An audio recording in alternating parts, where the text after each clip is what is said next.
အားလုံးပဲမင်္ဂလာပါခင်ဗျာဒီနေ့ကတော့ကျွန်တော်ဒီ basis Excel ရဲ့ lesson 2လေးကိုကျွန်တော်ဆက်ပြီးတော့ရှင်းပြပေးသွားမှာဖြစ်ပါတယ်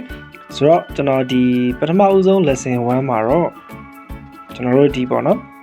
ဒီ Excel screen ရဲ့ဒီအသုံးပြုပုံတွေကိုကျွန်တော်ရှင်းပြခဲ့တယ်နောက်ပြီးတော့ Excel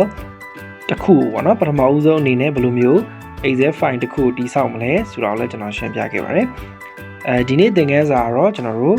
ဘာကြောင့်ပြောပြသွားမှာလဲဆိုတော့ကျွန်တော်တို့ဒီ Excel ဒီ cell ကွက်တွေရှိရပေါ့နော်ဒါကျွန်တော်ရှင်းပြခဲ့တယ်အဲ့တော့ cell ကွက်တွေကိုဘယ်လိုမျိုး navigate ပေါ့နော်နေရာတွေရွှေ့ပြောင်းမလဲကိုလိုချင်တဲ့ cell ကွက်စီကိုဘယ်လိုမျိုးရောက်အောင်ကျွန်တော်တို့လင်းမြန်နဲ့သွားမလဲဆိုတော့ဒီအပိုင်းလေးကိုကျွန်တော်ရှင်းပြခြင်းပါတယ်အဲ့တော့ဒီမှာဆိုလို့ရှိရင်ကျွန်တော်တို့ကကျွန်တော်ရှေ့ရ lesson မှာရှင်းပြသလိုပဲဒီ column A B C D E F G ထိကျွန်တော်တို့ data တွေရှိတယ် row မှာဆိုရင်လည်းကျွန်တော်တို့row 50ပေါ့နော်ကျွန်တော်50အထိကျွန်တော် data တွေရှိပါတယ်ဆိုတော့အဲ့ဒီ column နဲ့ row ရဲ့အပေါ်မှာမူတည်ပြီးတော့ကျွန်တော်တို့ဖြည့်ထားတဲ့ data entry လုပ်ထားတဲ့ဒီ data တွေကိုကျွန်တော်တို့ဘယ် cell ကွက်မှာရှိတဲ့ data ကိုတော့ဘယ်လိုမျိုးမြန်ကျွန်တော်တို့တွားနိုင်မလဲဆိုတော့အကြောင်းလေးကျွန်တော်ရှင်းပြခြင်းပါတယ်အဲ့တော့အရင်ဆုံးကျွန်တော်ဒီမှာcell ကွက်တစ်ကွက်ကိုကျွန်တော်ရွေးလိုက်တယ်ပေါ့လေအဲ့တော့အဲ့ဒီ cell ကွက်ကကျွန်တော်တို့အခုရောက်နေတဲ့ cell ကွက်ကပေါ့နော်ဒီမှာဆိုလို့ရှိရင် A8 လို့လာပြီးတော့အခုလိုမျိုးပြနေတာကိုတွေ့ရမယ်။ဘာကြောင့်လဲဆိုတော့ကျွန်တော်တို့ဒီမှာအစိမ်းရောင်အကွက်ကြီး4000အကွက်ဟာကျွန်တော်တို့ဒီ column A နဲ့ row 8မှာရှိနေတဲ့အတွက်ကြောင့်မလို့ဒီ name box မှာလာပြီးတော့ A8 ဆိုပြီးတော့လာပြီးတော့ကျွန်တော်တို့ပြနေတာဖြစ်တယ်ပေါ့နော်ဒီကတော့ name box ဖြစ်တယ်ကျွန်တော်အရှိမလည်းပြောပြခဲ့တယ်အဲ့တော့အဲ့ဒီ name box မှာကျွန်တော် A8 လို့ပြနေတယ်ဆိုတော့တကယ်လို့များကျွန်တော်တို့က E9 ဆိုတဲ့အကွက်ကိုတွားကျင်တယ်ဆိုလို့ရှိရင်အခုလက်ရှိရောက်နေတဲ့ A8 ကိုကျွန်တော်တို့ဖြတ်ပြီးတော့ကျွန်တော်တို့ keyboard မှာရှိတဲ့ E9 လို့ကျွန်တော်တို့ရိုက်ထည့်လိုက်ပြီး enter နှိပ်လိုက်လို့ရှိရင်ဒီနေရာကိုကျွန်တော်တို့အခုလိုရောက်သွားတာကိုတွေ့ရမှာဖြစ်တယ်အဲ့တော့ဒီကွက်နေရာဒီ column E နဲ့ row 9ရဲ့စုံတဲ့နေရာ E9 ဖြစ်တယ်ဒီနေရာမှာကျွန်တော်တို့ E9 ဆိုပြီးတော့မှအခုလိုမျိုး name box မှာလည်းပေါ်တယ်ရောက်သွားတဲ့နေရာလည်း E9 ဆိုတဲ့နေရာဖြစ်သွားတယ်ပေါ့နော်ဒါကတော့ကျွန်တော်တို့လွယ်ကူနဲ့ကိုလိုချင်တဲ့ cell ကွက်စီကိုရောက်အောင်သွားတဲ့နီလန်တစ်ခုပေါ့နော်နီလန်နေတဲ့တစ်ခုဖြစ်တယ်နောက်ထပ်တစ်ခုကတော့ကျွန်တော်တို့ keyboard မှာရှိတဲ့keyboard မှာရှိတဲ့ကျွန်တော်တို့မြားပေါ့နော်အပေါ်ကျွန်တော်တို့ဘယ်ညာအောက်စသဖြင့်ကျွန်တော်တို့ဒီ keyboard မှာရှိတဲ့မြားကိုလည်းအပေါ်အောက်ဒီလိုရွှေ့ပြီးတော့အားဖြင့်လည်းဒီလိုမျိုးကျွန်တော်တို့လုပ်လို့ရတာဖြစ်တယ်ပြီးသွားလို့ရှိရင်ကျွန်တော်တို့ enter နှိပ်မယ်ဆိုရင်လည်း keyboard မှာရှိတဲ့ကျွန်တော်တို့ enter ကိုနှိပ်လိုက်မယ်ဆိုရင်လည်းဒီလိုမျိုး cell ကအခုလိုမျိုးအပေါ်အောက်ပေါ့sorry အောက်ကိုရောက်တယ်နော်ဒီလိုမျိုးကျွန်တော်တို့အောက်ကိုရွှေ့ခြင်းနေဆိုရင် enter နှိပ်လိုက်လို့လည်းရတယ်ပြီးသွားလို့ရှိရင်ကျွန်တော်တို့ tab ပေါ့နော် tab tab ဆိုတော့ကျွန်တော်တို့ဟာနှိပ်လဲဘယ်ညာကျွန်တော်တို့သွားလို့ရတယ် tab ကိုတစ်ချက်နှိပ်ရင်တော့ကျွန်တော်တို့ညာဘက်ကိုသွားတယ်ပေါ့လေအဲ့ shift နဲ့ tab နဲ့နှစ်ခုပေါင်းနှိပ်ရင်တော့ဘယ်ဘက်ကိုသွားတယ်ပေါ့နော်ဒါကျွန်တော် မျက်စိရှေ့တဲ့မှာမြင်ရတဲ့ပုံစံကိုဘယ်ညာပြောတာပေါ့နော်အဲ့တော့ဘယ်ဘက်ကိုသွားတယ် tab ကိုဒီတိုင်းနှိပ်ရင်ညာဘက်ကိုတိုးတယ် shift နဲ့ tab နဲ့သွားရင်ကျွန်တော်တို့ဘယ်ဘက်ကိုသွားတယ်ပေါ့နော်ဒါကိုကျွန်တော်ဒီဘက်မှာပြီးသွားလို့ရှိရင်ဒီမှာ shortcut အားလုံးပါတဲ့ဘာလေးကျွန်တော်ဘေးမှာရေးထားပေးတယ်ပေါ့နော်ပြီးတော့ရှင်အားလုံး live မှတ်လို့ရပါတယ်ဆိုတော့ okay ဒါကတော့ကျွန်တော်တို့တစ်မျိုးဖြစ်တယ်ပြီးတဲ့အခါမှာကျွန်တော်တို့ဒီ keyboard ပေါ်မှာပဲနောက်ထပ်ရှိတယ် page နော် page UB app နော် page app ဆိုတာရှိတယ် page down ဆိုတာရှိတယ်အဲ့တော့ဒီ page app ကိုကျွန်တော်တို့နှိပ်မယ်ဆိုရင်လည်းကျွန်တော်တို့စာမျက်နှာတစ်မျက်နှာစာပေါ့နော်စာမျက်နှာတစ်မျက်နှာစာကျွန်တော်တို့ရွှေ့လို့ရတယ်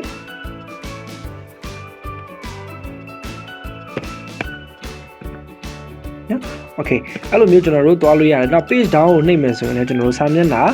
တစ်မျက်နှာစာအောက်ကိုတိုးလို့ရတယ်စာမျက်နှာတစ်မျက်နှာစာအပေါ်ကိုကျွန်တော်တို့တိုးလို့ရတယ်ဒါကတော့ကျွန်တော် keyboard မှာရှိတဲ့ page app နဲ့ page down ကိုကျွန်တော်တို့နှိပ်တာပုံစံဖြစ်တယ်အဲ့တော့ home ဆိုတဲ့ကျွန်တော်တို့ key ကိုနှိပ်လိုက်မယ်ဆိုလို့ရှိရင်တော့ကျွန်တော်တို့ဒီဘက်ခုနကျွန်တော်တို့ပထမဦးဆုံးရွေးခဲ့တဲ့အကွက်နေရာကိုကျွန်တော်တို့ပြန်ပြီးတော့ရောက်သွားတယ်ဒါ keyboard မှာရှိတဲ့ home ကိုနှိပ်လို့ရှိရင်အဲ့လိုမျိုးရောက်သွားတာဖြစ်တယ်ပေါ့နော်ဆိုတော့ဒါတော့ကျွန်တော်တို့အလွယ်ကူဆုံးပါပဲเนาะတကယ်အခုမှ basic ကိုစပြီးသင်တဲ့သူတွေအတွက်ကတော့ကျွန်တော်တို့ဘယ်လိုရွှေ့ရမလဲဆိုတော့ပြောတာပေါ့တကယ်လို့ကျွန်တော်တို့အဲ့လိုမျိုးမဟုတ်ဘူးကျွန်တော် mouse နဲ့ပဲကျွန်တော်ကိုလိုချင်တဲ့နေရာကိုသွားချင်တယ်ဆိုလည်းရတယ် ဒါတော့ data နေတာများတော့ပုံမူတည်တာပေါ့လေကိုယ့်ရဲ့ data ကအရင်များနေကြတော့တစ်မျိုးပေါ့နော်ကိုလိုချင်တဲ့နေရာကိုဘယ်ဆဲကွက်လဲဆိုတာကိုချက်ချင်းသွားနိုင်တယ်ဒါမှမဟုတ်လဲ data နေတယ်ဆိုလို့ရှိရင်တော့ကျွန်တော် keyboard နဲ့mouse နဲ့ပဲကျွန်တော်သွားလို့ရသလိုဒီမှာရှိနေတဲ့ scroll bar နဲ့လည်းကျွန်တော်တို့ဟိုဘက်ဒီဘက်ဒီလိုမျိုးအပေါ်အောက်တွေရွှေ့လို့လည်းရတဲ့ပုံစံမျိုးဖြစ်ပါတယ်ဆိုတော့ဒါကတော့ကျွန်တော်တို့ဒီမှာပါတဲ့shortcut key လေးတွေပေါ့နော်Okay ဒီမှာဆို tab ဆိုလို့ရှိရင်ညာဘက်ကိုရွှေ့တယ် shift နဲ့ tab နဲ့ဆိုရင်ဘယ်ဘက်ကိုရွှေ့ရစသဖြင့်ပေါ့နော်ဒီမှာကျွန်တော်ရေးထားပေးပါတယ်ခဏလေးကြည့်လိုက်ပါနော် Okay နောက်ထပ်တစ်နည်းကတော့ကျွန်တော်တို့ဒီမှာရှိတဲ့ find and slap ဆိုတဲ့ကျွန်တော်တို့ဟိုဒီနေ့ကကျွန်တော်ပြော ribbon ပေါ့နော်အဲဒီခလုတ်ကိုလည်းကျွန်တော်တို့တွားပြီးတော့နှိပ်ပြီးတော့လည်းကျွန်တော်တို့ရွေးလို့ရတယ်ဒါကတော့ဒီခုန name box မှာရွေးတဲ့ပုံစံမျိုးတော့အတူတူပဲဒါပေမဲ့သိအောင်လို့တော့ကျွန်တော်ပြောပြလိုက်မယ်ဆိုတော့အဲ့ဒီ find and slap ဆိုတဲ့နှိပ်မယ်ပြီးတော့လေကျွန်တော်တို့ go to ဆိုတာနှိပ်မယ်နော်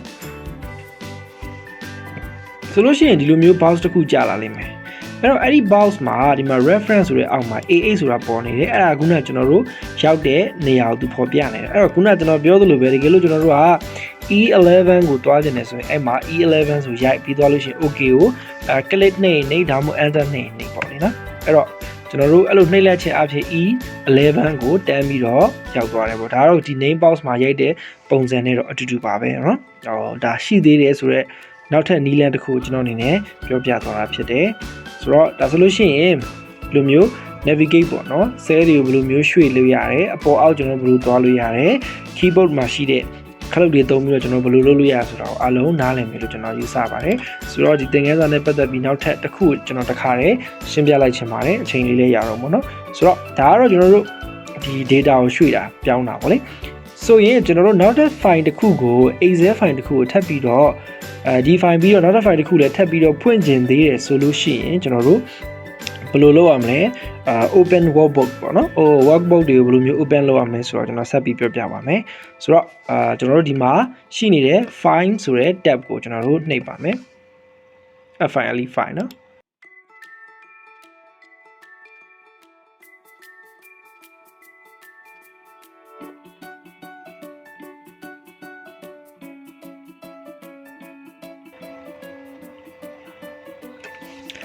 နှိပ်လိုက်လို့ရှိလို့ရှိရင်ကျွန်တော်တို့ဒီမှာ home ကိုရောက်သွားတယ်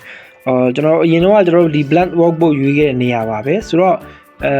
ဒီမှာဆိုလို့ရှိရင်သူက recent ဆိုတာရှိတယ်အဲ့တော့ Excel version ပေါ်မူတည်ပြီးတော့တစ်ခုနဲ့တစ်ခုနည်းနည်းမတူဘူးပေါ့လေနော်ဒါပေမဲ့ဒီမှာတော့ကျွန်တော်2019 version ဖြစ်တယ်အဲ့တော့2013 16 19ကတော့နည်းနည်းဆင်တူတယ်သုံးလို့အဆင်ပြေပါတယ်အဲ့တော့ဒီမှာ recent ဆိုတဲ့ file ကတော့ကျွန်တော်တို့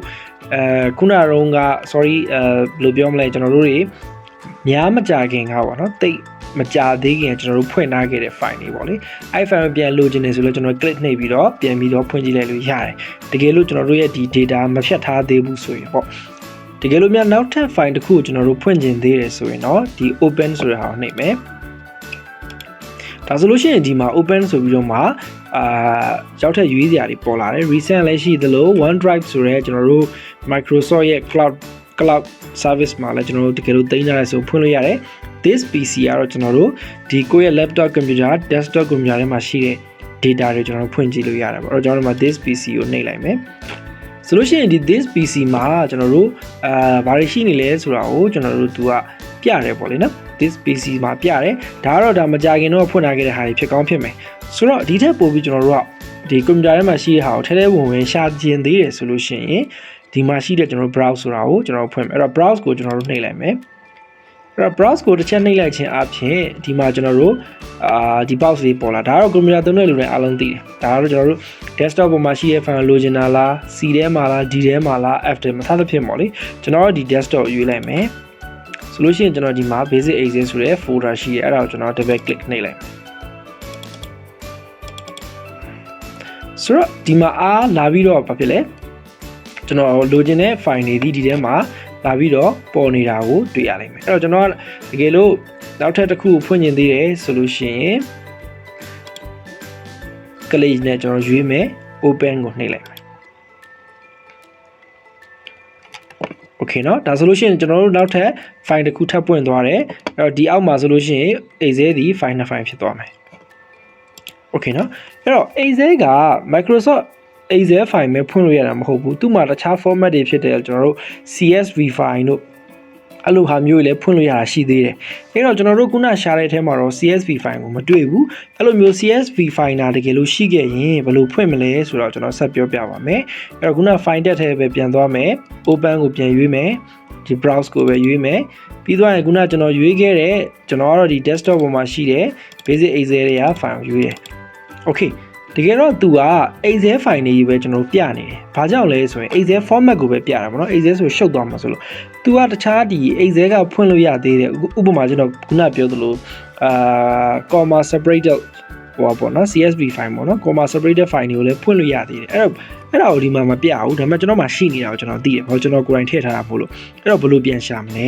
ဆိုတော့ဒီမှာက all excel file ဆိုပြီးဖြစ်နေတာကိုအခုလိုတွေ့ရလိမ့်မယ်ဆိုတော့အဲ့နေရာမှာကျွန်တော်တို့ကပြောင်းမယ် all file ဆိုပြီးကျွန်တော်ပြောင်းလိုက်မယ်ပြီးကျွန်တော် open နှိပ်လိုက်မယ်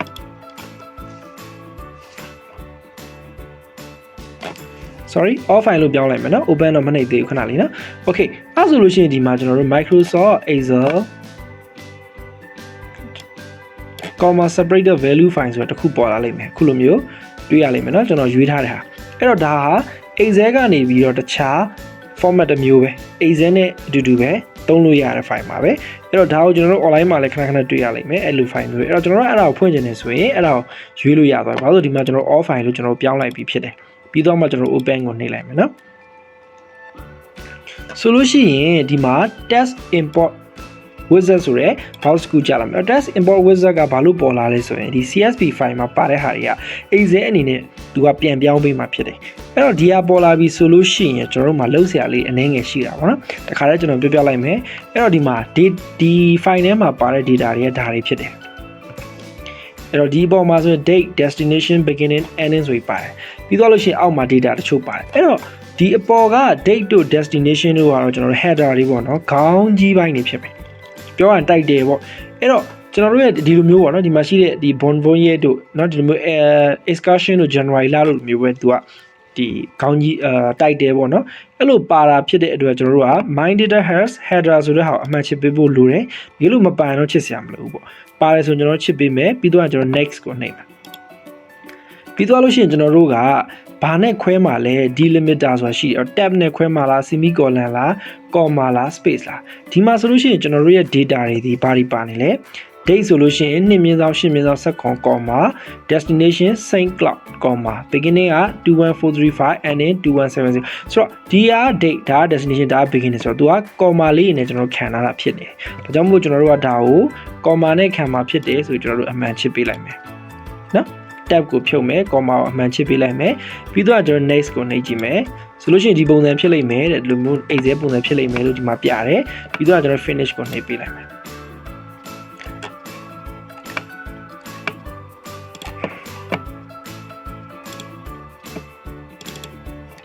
Okay ဒါဆိုလို့ရှိရင် data ဒီလိုပုံစံလေးဖြစ်လာလိမ့်မယ်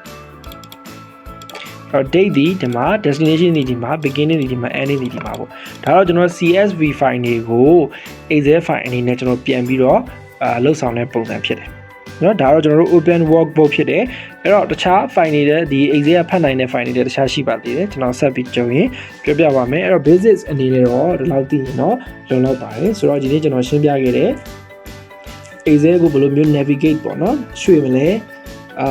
ကိုလိုချင်တဲ့နေရာဘယ်လိုမျိုးရွှေ့မလဲပြီးသွားလို့ရှိရင် Excel file သို့မဟုတ် CSV file ပေါ့နော် Excel ထောက်ပံ့ပေးတဲ့တခြား file တွေဘယ်လိုမျိုး open လုပ်မလဲဆိုတော့အားလုံးနားလည်မလို့ကျွန်တော်ယူဆပါတယ်lesson 3မှာလည်းဆက်ပြီးတော့ကျွန်တော် basic Excel ကိုဆက်ပြီးရှင်းပြပါအောင်မယ်အားလုံးကျေးဇူးအများကြီးတင်ပါတယ်ခင်ဗျာ